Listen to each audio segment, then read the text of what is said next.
देखिए, आप सब लोग जानते हैं कि परसों एक व्यापारी गोयल जो कि मास्क नहीं लगाए हुए था और उसको जो है जिला प्रशासन एसडीएम और सीओ ने जाकर के बुरी तरीके से मारा पीटा।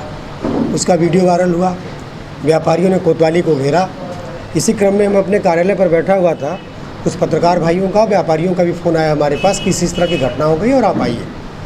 जैसा अपना मेरा स्वभाव है, स्वभाव के अनुरूप जहाँ भी इस तरह की समस्याएं आती रहीं, जब से मैं अध्यक्ष बना हूँ मैं जाता रहा हूँ। उसी क्रम में मैं वहाँ पर गया क्योंकि जब मैं देखा कि सारे लोग निंदा कर रहे थे, पत्रकार भी पीड़ित था, व्यापारी भी पीड़ित था। इसके पहले बहुत सी लड़ाइयाँ लड़ी जा चुकी हैं जिसमें समय समय पर लोग पीड़ित रहे हैं। तो मैं भी चूँकि एसडीएम का जो कृत्य था, जो उनका तौर तरीका था, उसका विरोध किया।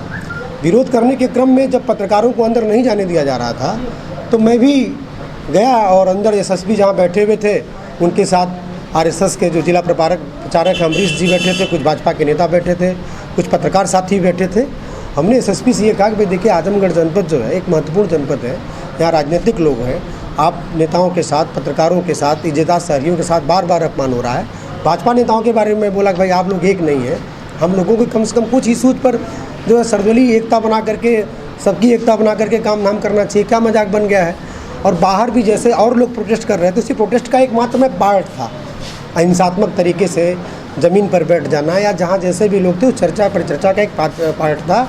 और मैं ये चाहता था कि अगर एसडीएम ने गलती की है, क्योंकि उनकी पहली गलती नहीं थी, उन्होंने अतिक्रमण हटवाया, मतलब कोविड से पूरा देश जूझ रहा था, अभी कोविड की जद से समाप्त नहीं हुआ था, उन्होंने गरीबों को उजाड़ दिया पूरी तरीके से। अभी एसके दत्ता पत्रकार का घर गिरा दिया बगैर नोटिस दिए, उसके लिए पत्रकार आंदोलित था, उसके भी समर्थन में था। उसके कुछ दिन पहले 5 एमएलए ज्ञापन देने गए और एक एमएलए के प्रोटोकॉल तक का नहीं सम्मान किया गया, उनको धक्का कोतवाल ने दे दिया और डीएम वहाँ से आया नहीं, मैं उसमें भी चला गया। मैं डीएम के खिलाफ बोला क्योंकि मेरे लिए निजी रिश्ते महत्वपूर्ण नहीं है। मेरी जगह मैं राजनीतिक व्यक्ति हूँ, एक पार्टी का जिलाध्यक्ष हूँ, तो आजमगढ़ जनपद का जो भी सजग प्रहरी है, चाहे वो पत्रकार है, चाहे वो नेता हो, चाहे स्वयंसेवी संगठन का व्यक्ति हो, चाहे व्यापारी हो, उसके साथ खड़ा होना मेरा धर्म है। उसी वही काम मैं करता हूँ, मेरे दल ही सीमाओं से हट करके मैं काम करता हूँ, वही मैं परसों भी किया था। लेकिन जो मेरे पर मुकदमा लगाया गया, एक क्रिमिनल ऑफेंस, 16 धाराएं लगाई गई, 307 तक लगाया गया, यह कहते हुए, और उसमें डीएम की बाइट मैं सुन रहा हूँ कि डीएम ये कह रहे कुछ अराजक तत्व घुसाए थे, एसएसबी भी कह रहे कुछ अराजक तत्व घुसाए थे।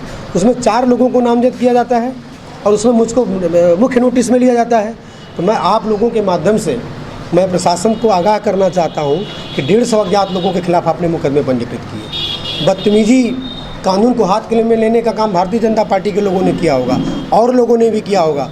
प्रमुख रूप से जिन नेताओं के आप अगल बगल बैठे रहे, जिस जिला प्रचारक के आप कान में बात करते रहे, उससे सलाह लेते रहे, उसका दिशा निर्देश लेते रहे, उन लोग के खिलाफ भी आपको मुकदमा पंजीकृत करना चाहिए था, क्योंकि वह व्यापारी भी भाजपा से जुड़ा हुआ था।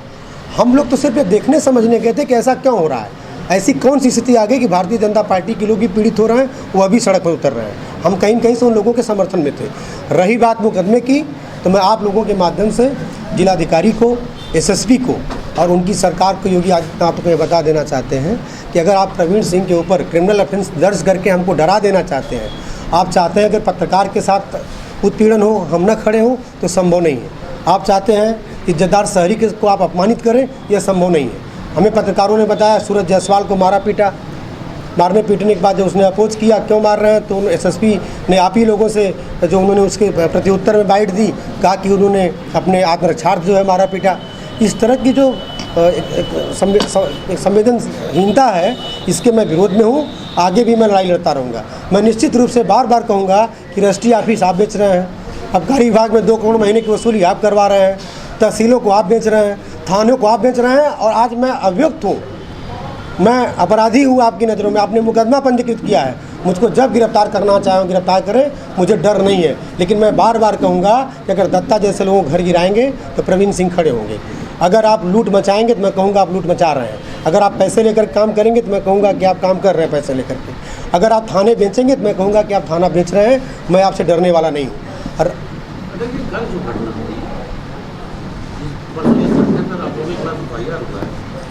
भी दल के लोग गए थे, सत्तारूढ़ दल के भी तमाम लोग थे, तो आखिर आपको क्या लगता है कि उनमें किसी का खिलाफ एफआईआर?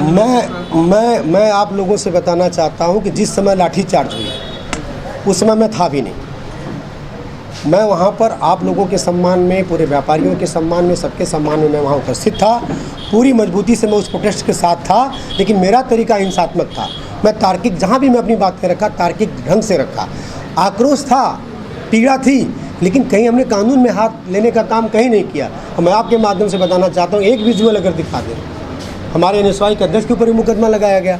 अगर एक विजुअल दिखा दें जिसमें मैं कहीं तोड़ते फोड़ते या किसी वर्दीधारी का, किसी सिपाही का कॉलर पकड़ते हुए मैं अगर नज़र आया हूँ, हमने एसपी सिटी से कहा, एसपी सिटी ने हमसे कहा कि आंदोलन को ख़त्म कराइए। हमने कहा स्वतः स्फूर्त आंदोलन है, पीड़ा से उपजा है, मैं ख़त्म नहीं करा सकता। आज मैं सिर्फ इतना कह रहा हूँ कि पुलिस को हमेशा आगे किया जाता है, और आज आपके माफ़ी मांगने का मतलब नहीं, आज एसडीएम गौरव कुमार को माफ़ी मांगना चाहिए। और एसडीएम गौरव कुमार क्यों नहीं माफ़ी मांग सकते, जब देश का प्रधानमंत्री जनता से माफ़ी मांग सकता है, प्रदेश का मुख्यमंत्री मांग सकता है, ताकतवर से ताकतवर व्यक्ति जनता जनार्दन के प्रति जवाबदेह है, तो एक एसडीएम क्यों नहीं हो सकता। एक आईएएस यूपीएससी से क्वालिफाई होकर के आता है, जिस तरह की बदतमीजी कर रहा है, वह न तो व्यापारी अपराधी था, न तो एस के दत्ता भूमाफिया थे, न तो जो सूरज जायसवाल जिसको इन्होंने मारा, आत्मरक्षार्थ मारा दरोगा ने, वो अपराधी था, न तो जो विधायक 80 साल का एक एमएलए जिसके घुटने में दर्द था, उस सीढ़ी से नहीं जा सकता था, डीएम उससे मिलने, उसका ज्ञापन लेने आ सकता था, उससे बात नहीं कर सकता। तो मैं समझता हूँ कि आजमगढ़ की अस्मिता पर प्रहार है। मैं एक सामान्य परिवेश से आता हूँ, राजनीतिक कार्यकर्ता हूँ, कांग्रेस पार्टी का जिलाध्यक्ष हूँ। अगर मैं अपनी जिम्मेदारी निभा ले गया कि हर पीड़ित के साथ अगर खड़ा हो लिया और निडर होकर खड़ा हो लिया, तो मैं समझता हूँ कि आजमगढ़ की अस्मिता का भी सम्मान होगा और मैं अपने धर्म का निर्वहन कर सकूंगा। और मैं आप लोगों से वादा करता हूं कि मैं इन प्रशासनिक लोगों का मुंहतोड़ जवाब देने में सक्षम हूं। मैं इनसे डरने वाला नहीं हूं। अगर और संगीन धाराएं इनके पास हो तो चार्जशीट में लगा सकते हैं, मुझे किसी प्रकार की कोई आपत्ति नहीं। आपको नहीं लगता कि 2 तरीके का मानक यहाँ अपनाया गया कि सिर्फ कांग्रेस के पदाधिकारियों को चिन्हित किया गया, जो लोग वहाँ और सत्तारूढ़ दल के थे उनको नहीं एफआईआर किया गया? मैं तो ये कहना चाह रहा हूँ कि वहाँ समाजवादी पार्टी के भी लोग थे, वहाँ बहुजन समाज पार्टी के लोग भी थे, भारतीय जनता पार्टी के लोग वहाँ अधिक से अधिक संख्या में थे। अगर उन लोगों के खिलाफ मुकदमे नहीं लिखे गए तो इससे मालूम होता है और ये प्रतीत होता है कि आजमगढ़ जिला प्रशासन पूरी तरीके से नपुंसक है। और अब तक तो मैं ये समझता था कि भारतीय जनता पार्टी के कार्यकर्ताओं का पहली बार इतना सम्मान हो गया कि उनके सारे जितने भी उन्होंने वहाँ पर उपद्रव जो किए होंगे या जो भी गलतियाँ की होंगी उनको माफ़ करते हुए अगर मेरे खिलाफ मुकदमा पंजीकृत हुआ तो निश्चित रूप से इस पूरे उत्पीड़न में जो भी घटनाएं आजमगढ़ में विगत कुछ दिनों से घट रही हैं, योगी आदित्यनाथ का हाथ है। योगी आदित्यनाथ के इशारे पर सारा काम हो रहा है, क्योंकि वहाँ पर एक प्रचारक बैठा हुआ था, किसी नेता की बोलने की हैसियत नहीं थी, कोई कुछ बोल नहीं सकता था, सिर्फ सारे लोग सुन रहे थे, श्रोता थे। बल्कि पत्रकार बंधुओं की भी आवाज़ निकल रही थी, व्यापारियों की आवाज़ निकल रही थी, सारे सामान्य लोगों की आवाज़ निकल रही थी, लेकिन एक भारतीय जनता पार्टी नेताओं की आवाज़ नहीं निकल रही थी। कुछ भाजपा के नेता थे जो हिंसक कार्यों में लिप्त थे, लेकिन उनको बख्श दिया गया।